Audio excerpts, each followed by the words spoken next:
जेव्हा समाज होता विरोधात, तेव्हा ही दोन माणसं होती इतिहासासाठी. इतिहासात काही लढाया या तलवारीने जिंकल्या जातात आणि काही शब्दांनी, पुस्तकांनी आणि शिक्षणाने.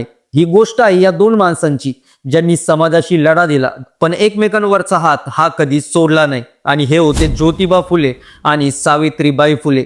त्या काळात जिथे शूद्राला शिक्षण हे गुन्हा होतं, मुलीला शिक्षण म्हणजे पाप होतं, तिथे या दोघांनी शाळा उघडायचा धाडस केला. समाज हा पेटला, त्यांना घरातून हाकलवलं, नाते तोडली गेली, दगड मारली गेली, शेण फेकलं गेलं. पण प्रश्न असा आहे, हे सगळं सहन करूनही ते थांबले का? नाही.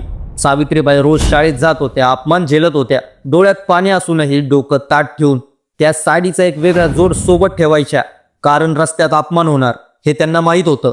आणि दुसरीकडे ज्योतिबा, ते म्हणत होते शिक्षणाशिवाय माणूस हा गुलामच राहतो.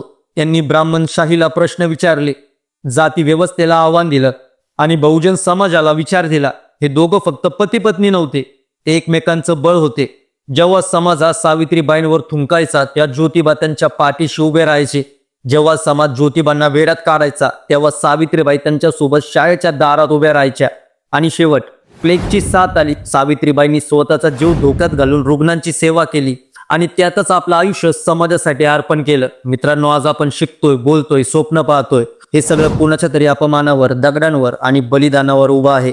महात्मा ज्योतिबा आणि सावित्रीबाई फुले हे इतिहास नाहीत, ते इशारा आहेत. जर आजही शिक्षण हे थांबत असेल, जर आजही अन्याय चालू असेल, तर ही लढाई अजूनही संपली नाही. कारण जोपर्यंत माणूस शिकतोय, मुलगी शिकते, तोपर्यंत फुले ही जिवंत आहेत. महात्मा ज्योतिबा आणि सावित्रीबाई फुले यांना क्रांतिकारी अभिवादन.